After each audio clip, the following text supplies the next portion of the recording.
뭐가 있다 정도만 아시면 돼요. 매매계약에. 뜻받고 특징받고 성질 봤어요. 매매 예약하고 계약금이 뭔지 봤습니다. 매매계약 효력, 매도인 걸린 거, 매수인 걸린 거 봤고요. 담보침이 어떤 건지 살짝 봤어요. 환매 하나 남았습니다. 우리 인문서에는 없으니까 뒤적거리지 마세요. 네, 환매 남았습니다. 환매는 각과리 매매 계약을 했는데요.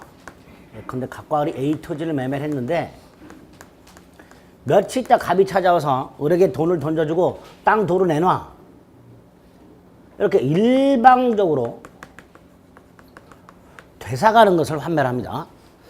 매도인이 팔아버린 목적물을 일정 기간 내에 받은 돈을 되돌려주고 그 목적물을 일방적으로 되사가는 것을 환매라고 합니다. 민법상 환매.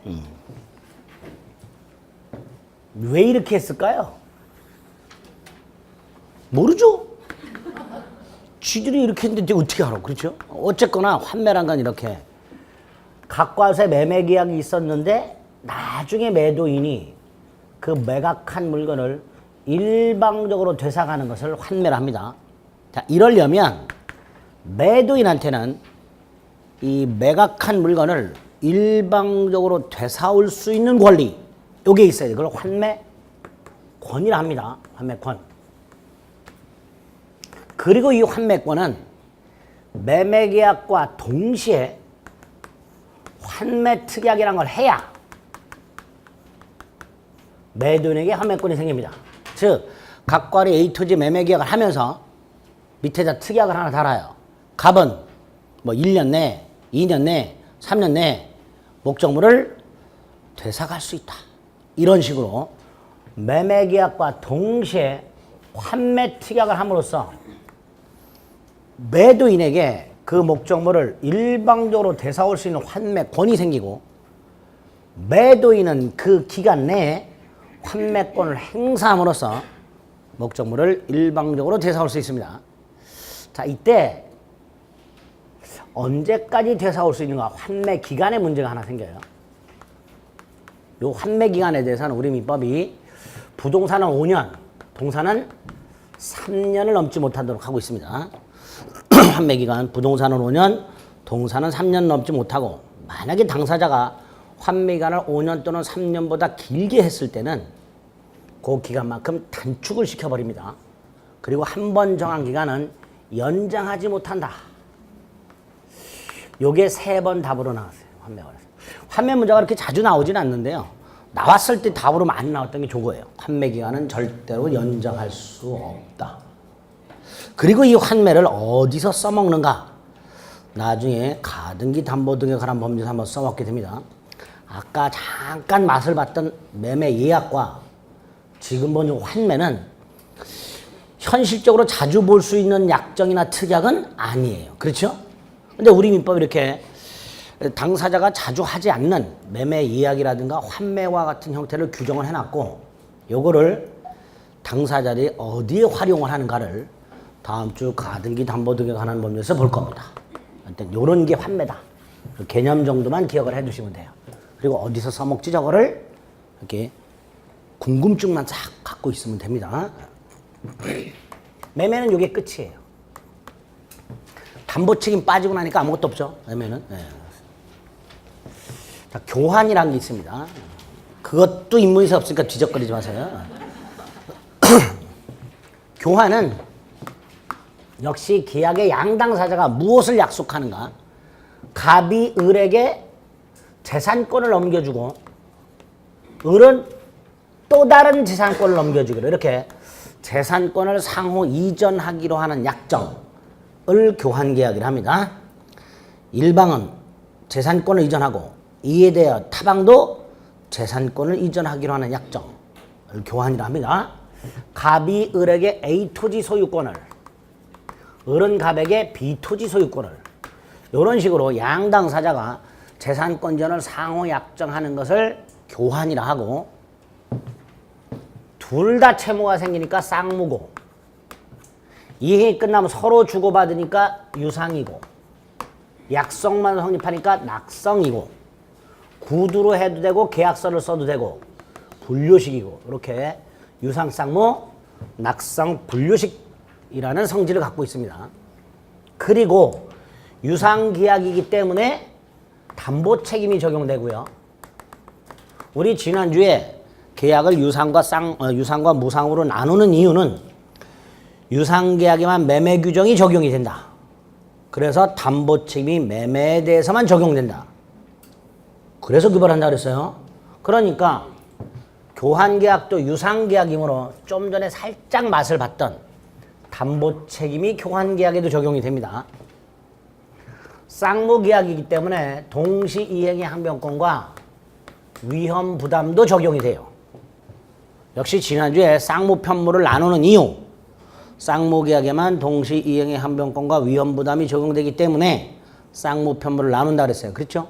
그래서 교환계약은 이렇게 유상계약이고 쌍무계약이기 때문에 담보책임이라든가 동시항변권, 위험부담이 적용이 되고 실제로 교환계약을 물어볼 때는 교환계약 자체를 물어보기보다는 이런 걸 물어보는 문제가 주가 됩니다.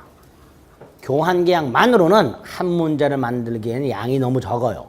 양이 적기 때문에 이런 걸 위주로 물어보게 됩니다. 그래서 교환계약의 문제가 나오게 되면 이거 물어보는 거 아닌가? 라고 잠시 의심을 좀 해야 돼요.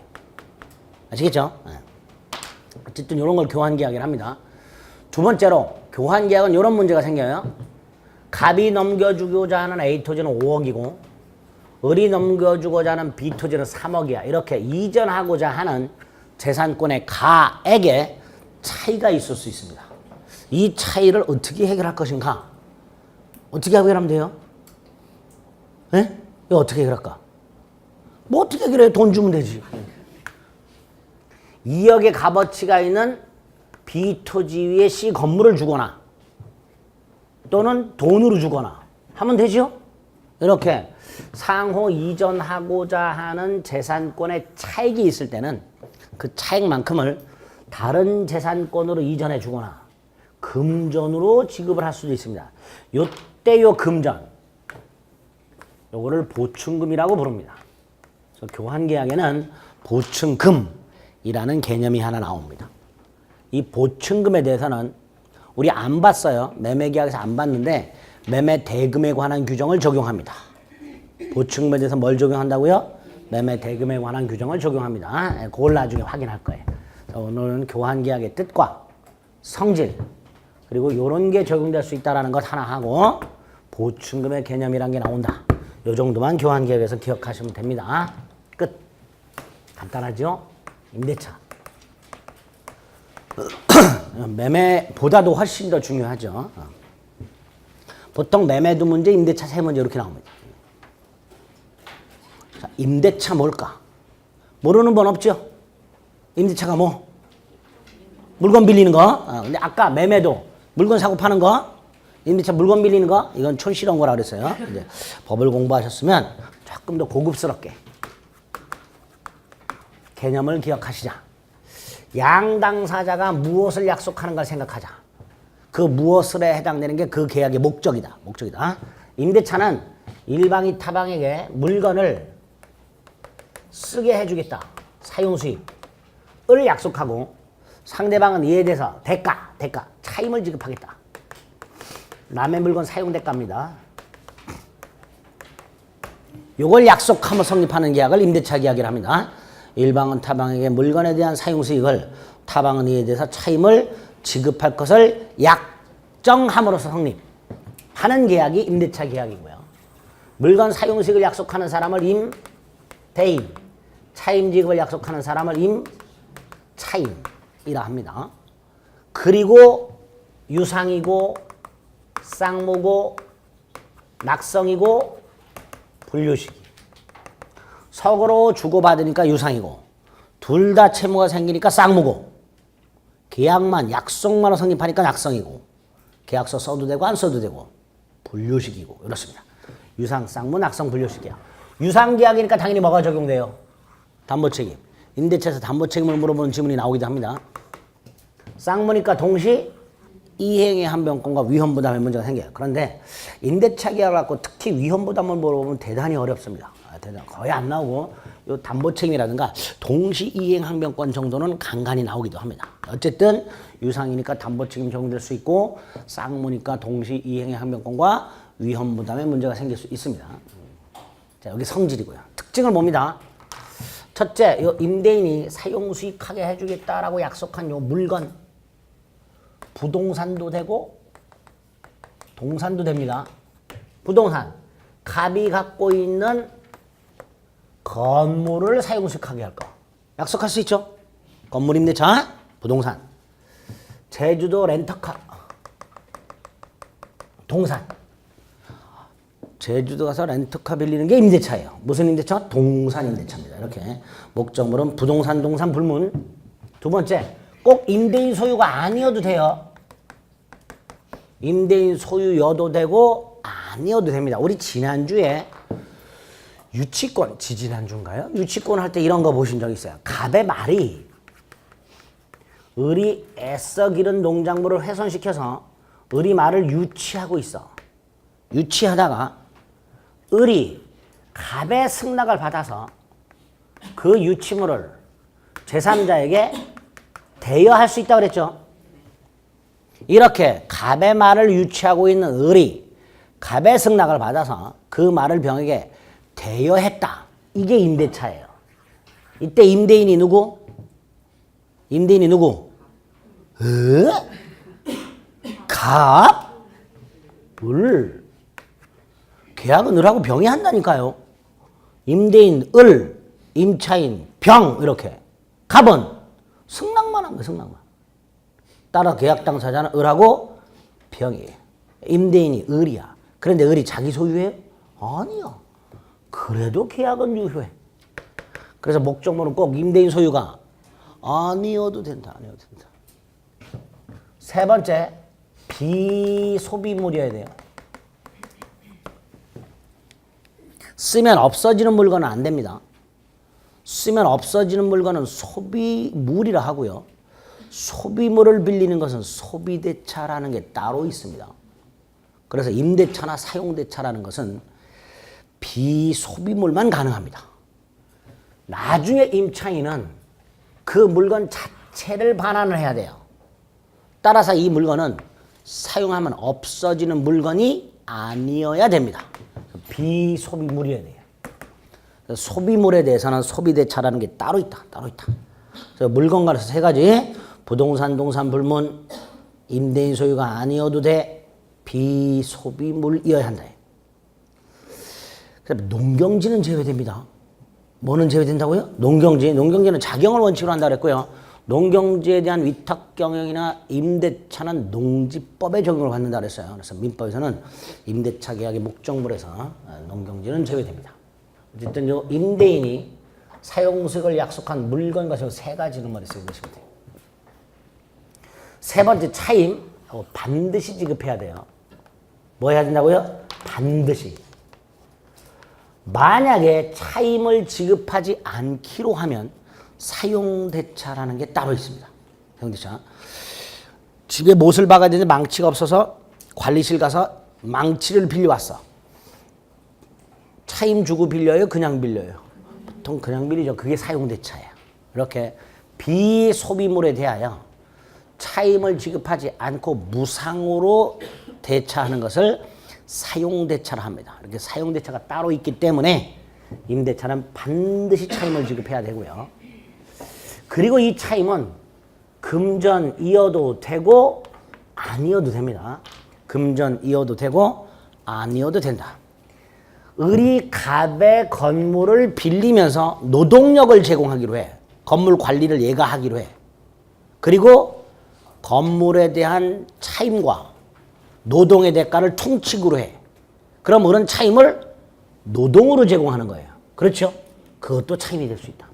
그래서 차임은 꼭 금전이 아니어도 된다. 아니어도 된다. 그래서 임대차 계약의 뜻과 계약의 성질과 계약의 특징 이렇게 딱 머릿속에 넣으시면 돼요. 두 번째로 임대차 계약을 하게 되면 임차인에게는 권리가 하나 생긴다 그랬어요. 무슨 권? 임차권. 자, 이 임차권 채권이다 물권이다? 채권이라 그랬어요. 채권은 대항력이란 게 없다 그랬어요. 채권은 특정한 채무자한테만 주장할 수 있다 그랬어요. 그래서 제가 물권과 채권과의 관계에서 이런 예를 든 적이 있습니다. 갑소유 주택을 건물이라 할까요? 주택 임대차가 있으니까 헷갈리니까 갑소유 건물을 을이 임대차를 한 상태에서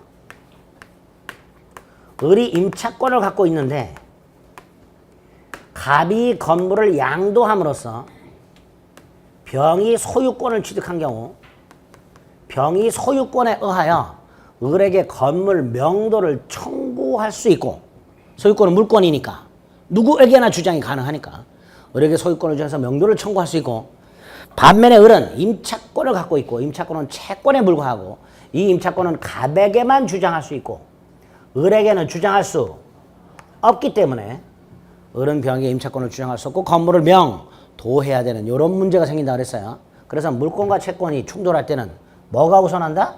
물권이 우선한다 그랬습니다. 그래서 매매는 임대차를 깨뜨린다 이런 말까지 했었어요. 자, 이렇게 임차권은 채권에 불과하니까 그 임차권을 임차인은 임대인에게만 주장할 수 있고 그 외의 제3자에게는 주장할 수 있는 힘이 없어서 임대차 기간 중 목적물의 소유자가 바뀌었을 때 그 목적물의 새로운 소유자에게는 임차권을 주장할 수 없다라는 문제가 생긴다고 그랬어요. 그래서 우리 민법은 임차권 중에서 부동산 임차권만은 무슨 임차권? 부동산 임차권만은 좀 강화시켜주자. 을이 갑의 자전거를 빌렸는데 중간에 갑의 자전거를 팔았어. 새로운 자전거 소유자가 내놓으래. 얘는 아직 기간이 남았는데. 주면 돼요. 돌려주고 다른 자전거 빌리면 돼. 많아 자전거 빌릴 거. 동산이 이렇게 대체 가능한 게 굉장히 많기 때문에 굳이 뭐 강화시켜 줄 이유가 없습니다만 부동산은 대체가 불가능하죠. 그러니까 안 되겠다. 부동산 임차권만은 좀 강화시켜주자. 힘을 세게 해주자. 그 첫 번째 방법이 대항력 부여예요. 뭘 부여한다고요? 대항력 부여. 이때 대항력이란 임차권 같은 채권을 채무자 이외의 제3자에게도 주장할 수 있는 힘, 이게 대항력이랬어요. 이걸 임차권에, 부동산 임차권에 부여합니다. 그 방법이 우리 민법에 두 개가 있어요. 하나가 621조 임차권 등기가 있고요. 듣기만 하세요. 임차권 등기라는 게 있어요. 621조에 보면 임대인과 임차인은 특별한 약정이 없는 한 임차인은 임대인에게 임차권 등기 절차 협력을 청구할 수 있다. 이렇게 되어 있습니다. 즉 임차인에게 임차권 등기 청구권이 있어요.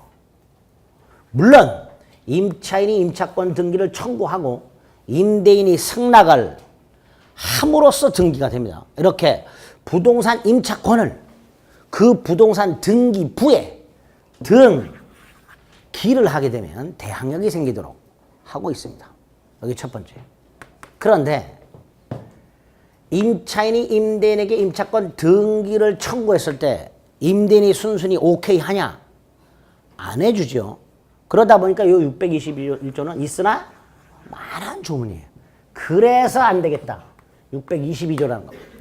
정말로 대항력이 절실한 자. 임차인 중에서 정말로 대항력이 절실한 자. 건물의 소유를 목적으로 하는 타인 토지 임대차. 나무 같은 건요, 소유자가 바뀌어서 땅 비워달라 그러면 나무 얼른 뽑아갖고 다른 땅 구해서 옮기면 돼요. 근데 건물은 땅 소유자가 바뀌어서 땅 돌려달라면 건물을 반짝 들어서 다른 땅 빌려고 거기다 옮겨놓고 땅 반환할 수는 없단 말이죠. 그러니까 일단 이렇게 임대인의 동의에 의해서 대항력을 갖출 수 있는 길을 하나 열어놓고 임대인이 동의하지 않는 경우에 대항력이 절실하게 필요한 임대차만 딱 뭐만 타인 소유 토지에서 건물을 소유할 목적으로 땅을 빌린 사람, 요 사람만 따로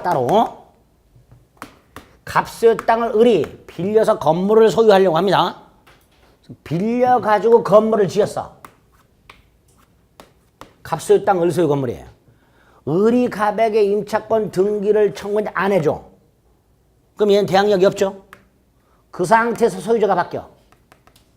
새로운 소유자는 얘한테 건물을 철거하고 땅을 반환하라. 할 수 있어. 그럼 우리는 지은 지 얼마 안 되는 건물 철거하고 땅을 돌려줘야 되는 문제가 생겨요. 그러니까 안 되겠다.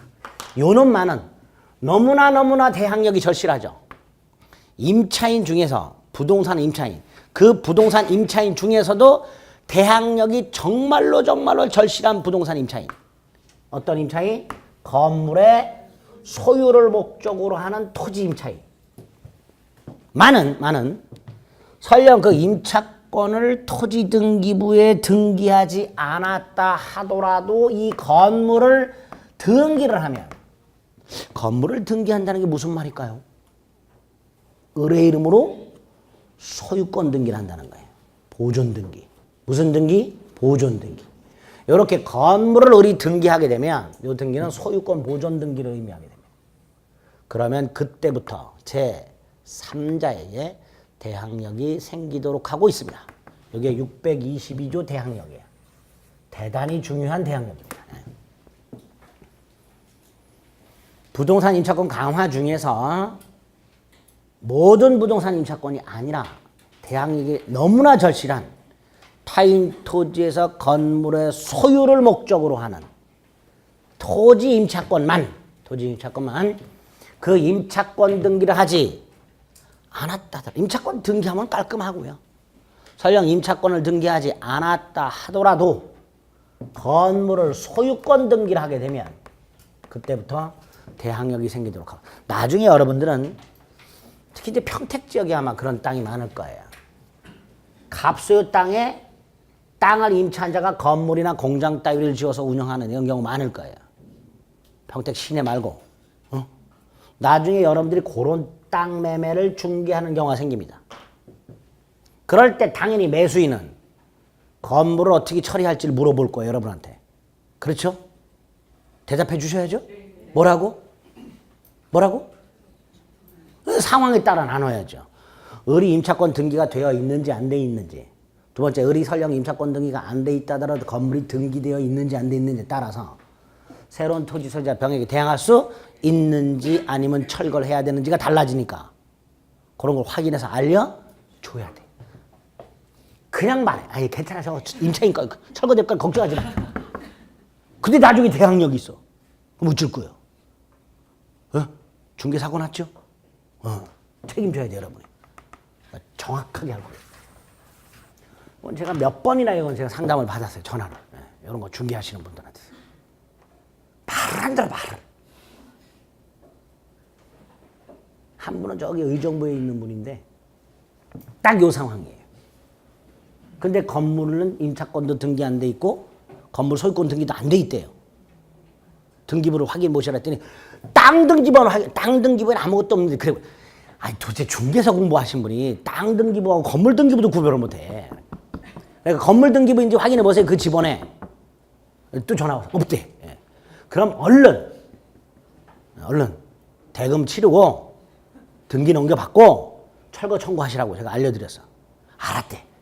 한 일주일 뒤에 다시 전화 갔어. 그 사이에 얘가 건물 등기해버렸다. 어떻게 하면 좋겠냐고 저한테. 이 사람도 이제 건물 철거해야 되니까 누구한테 물어봤겠죠? 건물 보존 등기 해버렸어. 못 줄 거예요. 할 수 없다고 그랬어요. 방법은 없어요. 제가 그래서 하루라도 빨리 등기하시라고 그랬잖아요. 뭐 이 핑계 저 핑계 다 필요 없어요. 대항력 이미 생겼어. 예? 그렇게 되는 거예요. 요 625 이렇게 실무에서도 간간히 써먹을 수 있는 조문이니까 부동산 임차권 강화 관해서 꼭 좀 확인을 해주시면 됩니다. 그 다음에 요건 민법에 있는 거고, 주택임대차보호법이나 상가건물임대차보호법에도 대항력이 인정되는 조문이 있어요.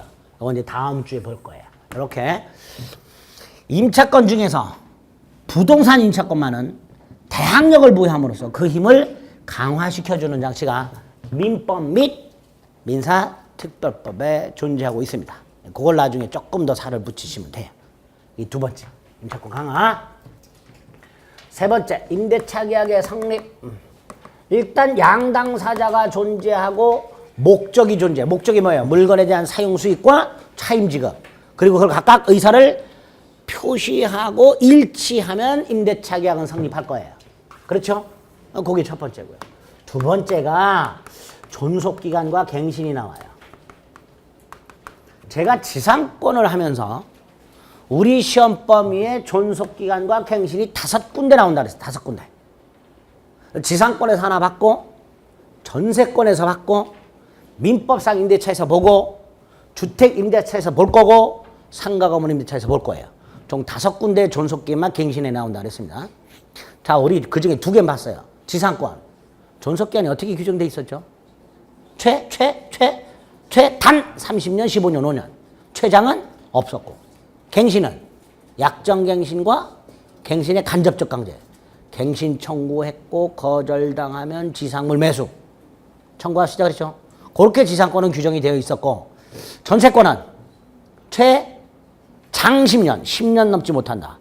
다만 건물 전세권만은 1년 미만으로 정했을 때 1년으로 본다. 갱신, 약정갱신 있죠? 10년 넘지 못하죠? 법정갱신이 있었지? 건물 전세권만. 건물 전세권 존속기간이 만료가 되기 전 6월부터 1월까지 사이에 설정자가 무슨 통지를 하지 않았을 때 전 전세권과 동일 조건으로 갱신한 것을 본다. 그런 게 있었어요. 전세권에. 있었죠? 네. 자, 그 2개 하고 이제 민법의 임대차는 어떻게 되는가 이제 세 번째. 민법상 임대차의 존속기간. 첫째, 최단. 없어. 이런 거 없어요. 기간 보장 같은 거 없어. 최장. 없어. 3년 전에 20년 넘지 못한다가 위헌 결정 받았어요. 그래서 싹 삭제됐습니다. 그래서 일단 민법상 임대차는 최단 기간도 없고 최장 기간도 없다. 무슨 뜻이에요? 알아서 해라. 알아서. 기간 알아서 정해라. 1시간을 정해도 좋고 10년을 정해도 좋고 30년을 정해도 좋고 니들이 알아서 해라. 이렇게 최단 기간도 없고 최장 기간도 없습니다. 두 번째, 알아서 정하면 되는데 정하지 않았어. 635조가 있습니다. 기간을 민법상 임대차 기간을 정하지 않았을 때 기간의 정함이 없는 임대차예요. 기간의 정함이 없는 임대차입니다. 뭐 20년이 보장된다는 등 2년이 보장된다는 등 이상한 소리 하지 마세요. 그냥 기간의 정함이 없는 임대차예요. 그리고 기간의 정함이 없을 때는 각 당사자는 누굴 말해요? 임대인 또는 임차인. 언제든지 계약의 해, 지를 할 수 있고요. 각 당사자는 언제든지 계약을 해지 통고할 수 있고요. 이 통고를 받은 날로부터 부동산 임대차, 동산 임대차를 나눠서 부동산 임대차 임대인이 해지 통고한 경우와 임차인이 해지 통고한 경우로 나눠서 각각 6월, 1월, 5일 이 지나면 해지가 되도록 하고 있습니다. 비스무리한 건 어디서 봤는데 이거 비스무리한 걸 어디서 봤어요? 어디서 봤죠? 전세권에서 봤죠.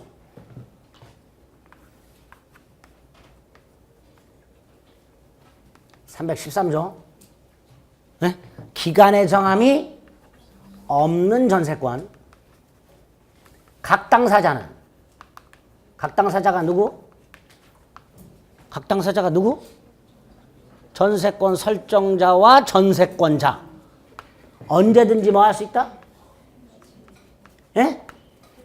소멸 통고? 전세권 소멸 통고. 얼마가 지나면 소멸? 6달 지나면 소멸. 전세권 설정자가 소멸 통고를 하든 전세권자가 소멸 통고를 하든 6달이 지나면 소멸. 예? 봐요. 벌써 다 까먹었어. 뭐 까먹을 수도 있지 뭐. 그렇죠. 199페이지.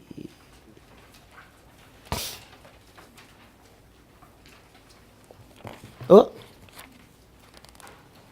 199페이지에 보면 양가라 선반에 존속기간 있죠? 그 밑에 313조를 써놓으셨을 거야 아마. 안 써있는 분, 안 써있는 분 써있을 거예요. 그게 뭐라고 돼 있어?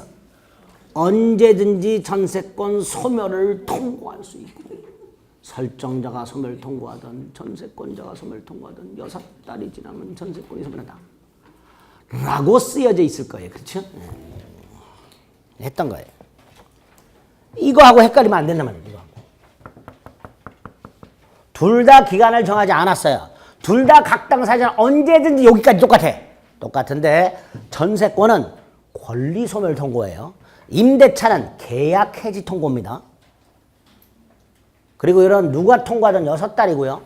요거는 6달, 한 달, 5일 이렇게 되어 있습니다. 다르죠? 달라요. 구별하셔야 돼요. 그리고 요 놈을 우리 지난주에 했었어요. 해지 기간이라고 부릅니다. 뭐라고 부른다고요? 해지 기간. 이렇게 원래 계약 해지는 상대방 있는 단독행위이기 때문에 111조 1항이 적용이 돼서 그 해지 의사표시가 상대방한테 도달한 때 효력이 생깁니다. 그런데 요 놈은 해지 의사표시가 상대방한테 도달한 후에 일정한 기간이 지나야 해지가 돼요. 그래서 해지 통고라고 따로 불러요. 통고. 이때 해지의 의사표시가 상대방한테 도달한 후 해지 기간이 경과를 해야 해지가 되는 게 3개가 더 있어요. 즉, 요 635조가 확대 적용되는 게 3개가 더 있습니다. 3개가. 첫째가 636조. 당사자가 기간을 약정했어요. 근데 해지권을 유보했어요. 각과 을이 임대차 계약을 하면서 기간을 2018년 1월 1일부터 2018년 12월 31일까지 기간 정했어요. 기간 정했는데 그 밑에다가 특약. 각과 을은 언제든지 해지할 수 있다. 있다고 특약을 달았어. 이 기간 정한 거 의미 없죠? 기간 안 정한 거 똑같죠? 언제든지 해지할 수 있다고 약정을 했으니까 이 기간 안 정한 거 똑같아요. 그러니까 요 해지 경우에도 요 놈과 마찬가지로 일정한 기간이 경과해야 해지가 된다. 이렇게 돼 있어요. 36조. 임차인이 파산한 경우. 파산이 뭐예요? 네? 개털.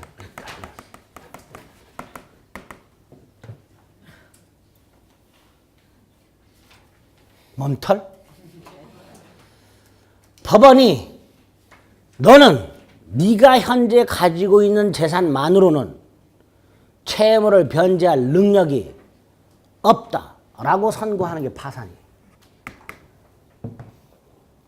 엔드 면책까지 시켜주면 파산 엔드 면책이 되는 거예요. 파산으로 끝나는 경우도 있고요. 파산 엔드 면책까지 받는 경우도 있습니다. 근데 어쨌든 파산을 했다는 것은 더 이상 임차인은 자신 채무를 변제할 자력이 없다 이런 뜻이에요. 그러면 이 파산 선고를 함과 동시에 이 채무자의 재산을 동결시키고 법원이 파산 관제인을 선임해서 파산 관제인이란 파산한 자의 재산을 관리하는 사람. 보통 그 법원 앞에 있는 변호사들이 뺑뺑이 돌려서 선임이 됩니다. 그 파산 관제인이 선임이 됩니다. 그 파산 관제인이 동결된 채무자의 재산을 가지고 채권자들에게 이렇게 평등하게 빚잔치를 대신해 주게 됩니다. 그 빚잔치 대신해 주는 게 파산 관제인의 역할이에요.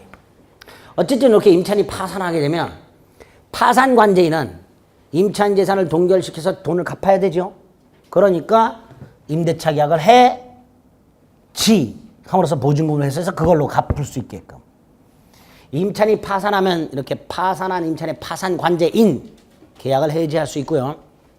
두 번째, 임차인이 파산했다는 건 더 이상 차임을 지급할 능력이 없다라는 거예요. 그러니까 임대인도 계약을 해지할 수 있습니다. 이렇게 임차인이 파산했을 때 파산한 임차인의 파산관제인 또는 임대인이 계약을 해지할 수 있고 이 경우에도 일정한 기간이 지나야 해지가 되도록 하고 있습니다.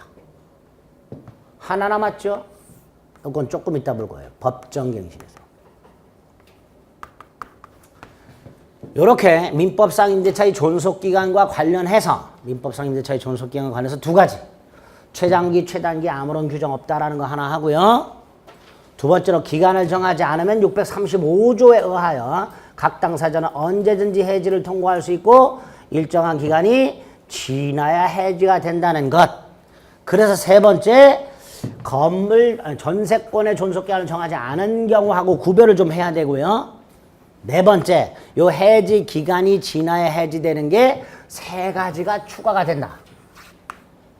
딱 요 정도 덩어리를 머릿속으로 넣으시면 돼요. 그 다음에 갱신.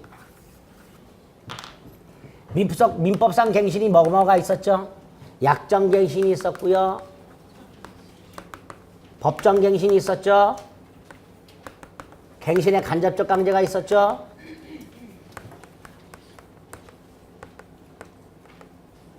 아이 참. 오늘따라 글씨가 너무 이상하네. 그렇죠? 지난주보다 너무 많이 날아가는 것 같긴 한데 느낌상. 팔이 아파서 몇 년 전에 이 오십견 비스무리한 게 여기 뭐 이 팔이 안 올라가지 못했어. 이렇게 막 초음파 충격 막 받고 막 이렇게 치료를 했는데 또 아프네, 또 아파. 왜 아플까요? 운동을 안 했어요. 운동. 정말로 운동. 숨쉬기 운동밖에 안 해. 숨쉬기 운동. 여러분들은 하셔야 돼요. 이 공부를 하게 되면 순차적으로 나가는 부위가 있다 그랬어요. 목 나가죠? 목 나갑니다. 계속. 물론 공부를 열심히 하는 분들만. 허리 나가죠? 눈 나갑니다. 침침해지고요. 손목 나가요. 뭘 그렇게 열심히 써? 손목 나가. 가만히 앉아만 있으니까 무릎도 나가고요. 이렇게 곳곳이 나갑니다. 한 방에 낫는 방법이 있어요. 합격. 깨끗이 납니다. 깨끗이. 합격하셔야 돼. 갱신하는 방법이 민법에 세 가지가 있는데 지상권에는 약정갱신과 갱신의 간접적 간제가 있었고요. 전세권에는 약정갱신과 건물전세권의 법정갱신이 있었어요. 민법상 임대차에는 세 가지가 다 있어. 민법상 임대차에는 약정갱신도 할 수 있고 묵시적갱신도 있고 갱신의 간접적 강제도 있습니다. 약정갱신은 당사자가 합의를 하는 거니까 얼마든지 할 수 있어요. 요거 과거에 10년 넘지 못한다라고 돼 있었어요. 임대차를 계약으로 갱신하는 경우 그 기간은 10년 넘지 못한다. 그런데 그것도 삭제했어. 그래서 약정갱신의 경우에도 최단은 당연히 처음부터 없었고 최장도 없습니다. 약정갱신도 아무런 기간 제한이 없어요. 그것만 확인하시면 되고요. 자, 법정갱신 639조. 자, 민법상 임대차의 법정갱신은 이렇게 되어 있습니다. 기간이 끝났어요. 기간이 끝났으니까 임차인은 물건을 돌려줘야 되죠. 갑의 렌터카를 을이 제주도 놀러 가서 48시간을 빌렸어요. 48시간이 됐습니다. 을은 자동차를 반납해야 되는데 반납하지 않고 계속 타고 다녀요.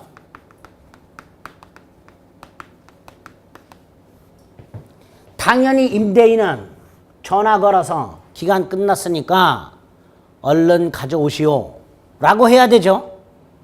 아무 소리를 안 해. 그런데 얘가 임대인이 상당한 기간 동안, 상당한 기간이 얼마인지 묻지 마세요. 이 의를 하지 않아. 그러면 갱신되도록 되어 있습니다. 민법상 임대차는 우리 건물 전세권은 312조 사항에서 건물 전세권은 건물의 전세권의 존속기한이 만료가 되기 전 6월부터 1월까지 사이에 설정자가 전세권자에게 무슨 통지를 하지 아니한 때 갱신한 것으로 본다라고 돼 있었어요. 그렇죠? 완전히 다르죠. 요건이. 완전히 달라요.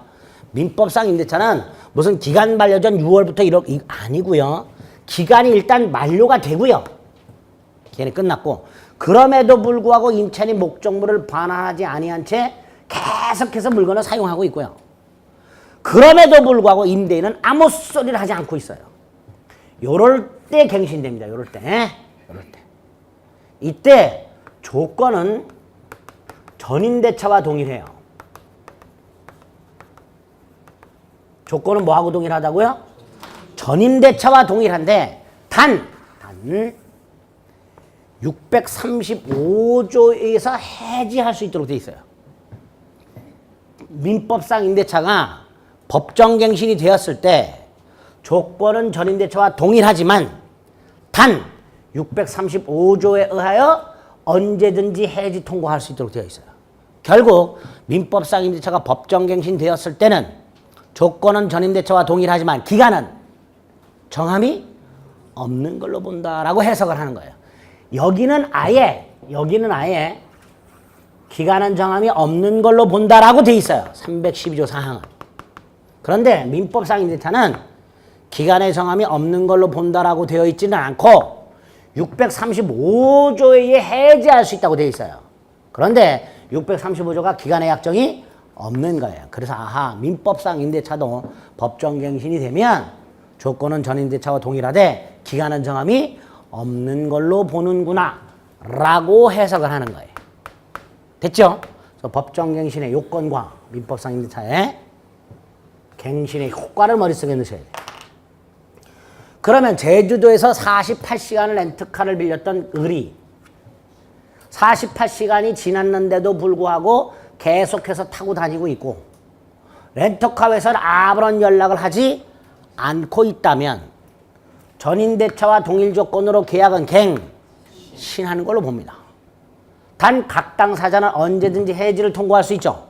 자, 이때 을이 자동차를 반납을 해요. 그게 해지 통고예요.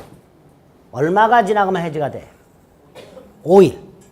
그래서 자동차를 반납하면서 5일치 렌트비를 지급을 해야 돼요. 네? 네. 시간 되면 빨리빨리 반납하세요. 네. 이게 민법상 제 법정갱신입니다. 세 번째가 갱신의 간접적 강제라고. 요 갱신의 간접적 강제는 수단이 두 개라 그랬어요. 어느 한쪽이 먼저 뭘 청구하고 갱신을 청구하고 상대방이 거절을 하면 뭐 할 수 있다? 지상물, 매수를 청구할 수 있다 그랬죠? 어디서 봤어요? 지상권에서 봤어요. 지상권의 존속기한이 만료가 되어 지상권이 소멸하고 갑소유 땅의 을이 지상권에 의하여 건물을 소유하고 있는데 이 지상권의 존속기한이 만료가 돼서 지상권이 소멸하고 지상권자 소유의 지상물이 남아있을 때 지상권자는 갱신을 청구할 수 있고 설정자가 갱신을 원하지 않으면 즉 거절하면 지상권자는 뭐 할 수 있다? 지상물 매수를 청구할 수 있다. 설정자는 이거 거절할 수 없다. 이게 283조예요. 요게 우리 민법 283조 지상권에 있는 갱신의 간접적 강제 갱신 청구권 및 지상물 매수 청구권인데 요거를 그대로 643조에서 준용을 하고 있어요. 근데 643조가 뭐냐? 643조가 우리 어디 지상물 매수 조건이 있을 것 같은데 있었던 것 240페이지 양가로 3번이 있죠. 위에서 8번째 줄 토지 임대차 기간이 만료되었을 때 지상물이 현존하는 경우 임차인은 계약 갱신을 청구하고 임대인이 거절하면 지상물 매수를 청구할 수 있다. 그대로 283조를 643조에서 준용하고 있습니다. 이때 토지 임대차라고 돼 있죠. 당연하죠. 지상물 매수 청구는 어디에서만? 토지임대차에서만 있으니까. 그런데 모든 토지임대차가 아니라 견관 건물의 소유, 식목, 나무 심는 거, 체험, 소금 채취, 목축을 목적으로 하는 토지임대차. 딱 이 네 가지 경우만. 모든 토지임대차가 아니라, 그래서 우리 거기 그 지상매수청구에 토지임대차로 시작하지만 그 토지 앞에다가 건물의 소유를, 남의 땅에서 건물의 소유를 목적으로 하는 토지임대차, 또는 나무를 심거나 식목, 소금을 채취하거나 체험, 소, 말, 양, 돼지를 기르는 것, 목축을 목적으로 하는 토지임대차에서만, 여기 임대차에서만 그 기간이 만료가 되었을 때 임차인 소유의 건물, 나무, 소금창고, 축사 따위가 남아있을 때 토지 임차인은 갱신을 청구할 수 있고, 임대인이 거절을 하면 임차인은 건물, 나무, 소금창고, 축사 따위를 사라고 청구할 수 있고, 임대인은 거절하지 못한다. 이게 갱신의 간접적 강제. 이렇게 민법상 임대차는 존속기간 및 갱신에 관한 규정들을 두고 있습니다. 네? 네. 주임법, 상임법 나왔어요. 다음 주에 할 거예요. 그렇게 머릿속에 좀 넣어두시면 되겠습니다. 여기까지가 임대차 뜻, 부동산 임차권 강화, 다음에 임대차 계약의 성립, 성립관에서는 존속기간 및 갱신 확인하시면 되고요. 그리고 이제 임대차 계약의 효력이 나와요. 임대차 계약의 효력은 뭘 말할까요? 당사자의 권리 의무. 당사자가 누구? 임대인과 임차인. 그래서 임대인 권리 의무가 나올 것이고 임차인 권리 의무가 나올 텐데, 임대인의 권리는 뭐가 있을까? 네? 차임 청구권. 차임 청구권. 기본이죠. 차임 청구권.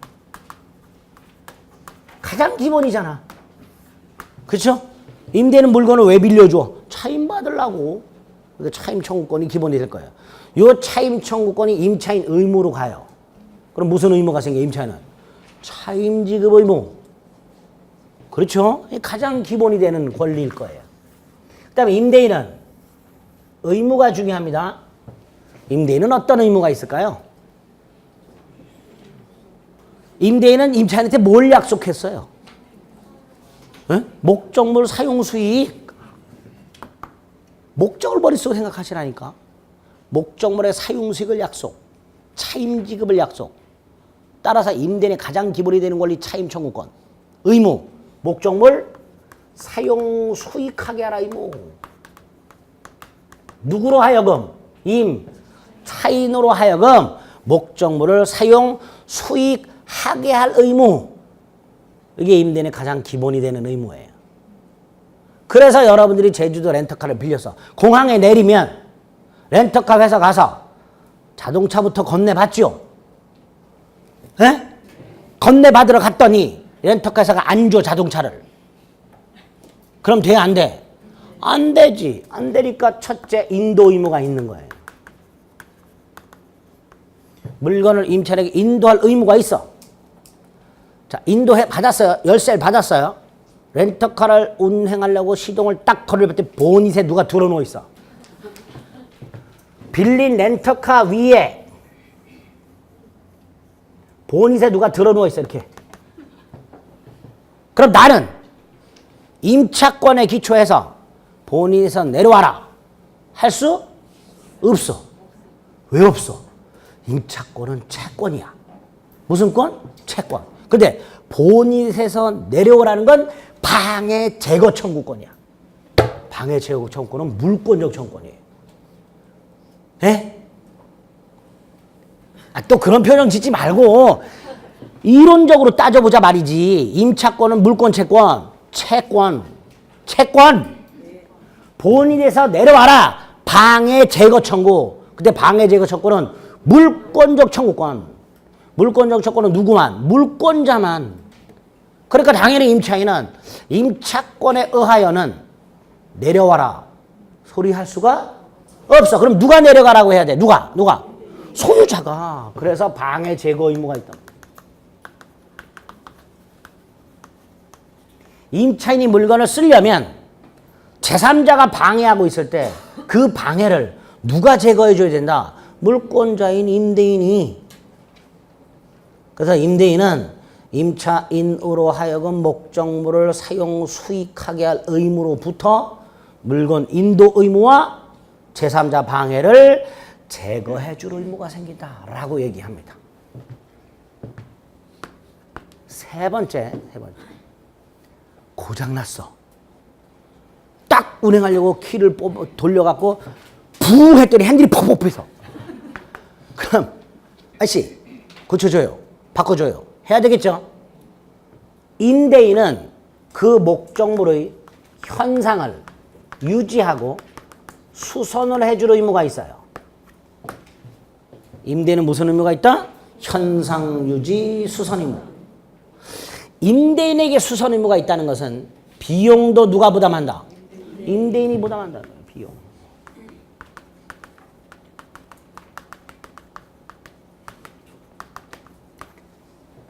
임대인이 비용을 부담해야 되니까 만약에 임차인이 긴급하게 자기 비용으로 고쳤어.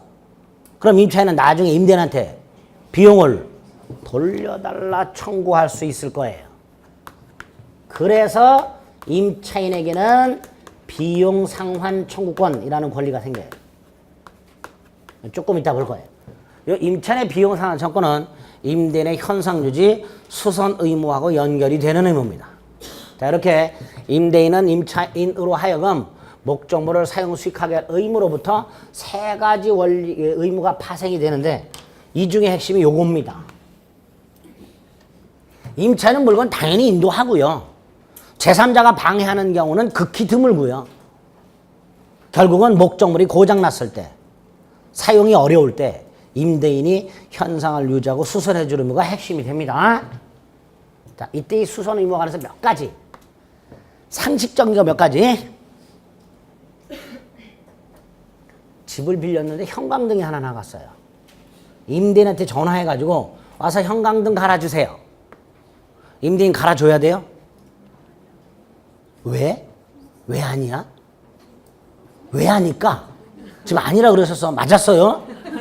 뒷걸음치다가 쥐를 밟았어. 코끼리가. 왜 아닐까? 우리 대법원은 사소한 하자의 경우에는 수선 의무가 아예 없다라고 해요. 사소한 하자. 그럼 도대체 이 사소한 하자가 뭐냐? 사소한 하자가 뭘까요? 대법원이 이렇게 말을 해요. 수선에 별다른 비용을 들이지 않고, 두 번째, 그 하자로 인해 임차인이 사용수익을 방해받지 않을 정도의 하자. 뭐 이렇게 말을 해요. 그럼 구체적으로 금액 모르는데 사소한 하자라고 불러요, 대법원이. 어쨌든 사소한 하자라는 말이 나오면 이때는 수선 의무가 있다 없다? 아예 없어요, 처음부터. 사소한 하자는 수선 의무가 없다. 두 번째, 각과 을이 계약을 하면서 뭐 예를 들어서 차임을 조금 저렴하게 하는 대신 고장나면 임차인 네가 다 고쳐. 임차인 아싸 오케이 할 수 있죠. 고장만 안 나면 되죠. 할 수 있어요. 즉 임대인의 수선 의무를 면제하는 특약 할 수 있다 없다? 있다 없다? 있다. 수선 의무를 면제하는 특약 할 수 있다. 가비엘에게 자동차를 빌려주되 렌트비가 다른 렌트업체보다 3분의 1 가격이야. 대신 특약이 있어. 고장나면 임차인이 수리하기로. 할 수 있냐? 있다 말이죠. 있다 말이죠. 얼마든지 할 수 있다. 고장만 안 내키면 임차인이 땡 잡은 거예요. 이런 거. 좋다고 했어. 근데 고장이 났어. 에이씨 내 돈으로 고치려고 갔어. 그랬더니 엔진은 갈아야 된대. 큰일 났죠? 렌트비 빌리다가 엔진 갈아주기 생겼어. 이때 우리 대법원 기본적 설비의 교체와 같은 대규모 수선 의무는 면제되지 않는다. 아무리 수선 의무를 면제하는 특약을 했다 하더라도 대규모 수선 의무는 면제되지 않는다. 이렇게 해야 되겠죠? 이것까지 면제받는다면 임대인은 임차인으로 하여금 수선을 하게 하고 팔자 고치죠. 그거 안 된단 말이에요. 대규모 수선하면 면제되지 않는다. 세 번째로 임차인이 타고 가다가 깜빡 졸아갖고 전봇대를 들이받았어. 임차인 잘못이죠. 누가 고쳐줘야 돼? 임대인이. 누구 돈으로? 임대인 돈으로.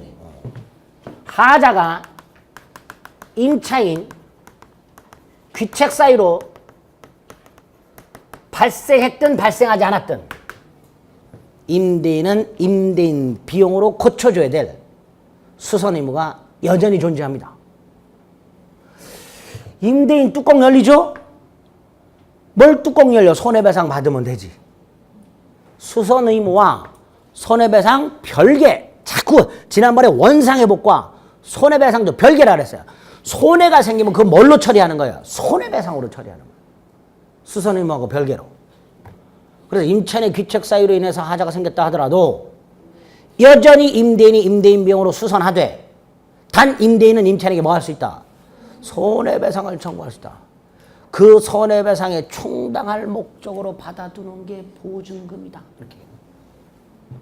임대인은 나중에 보증금에서 까면 돼요.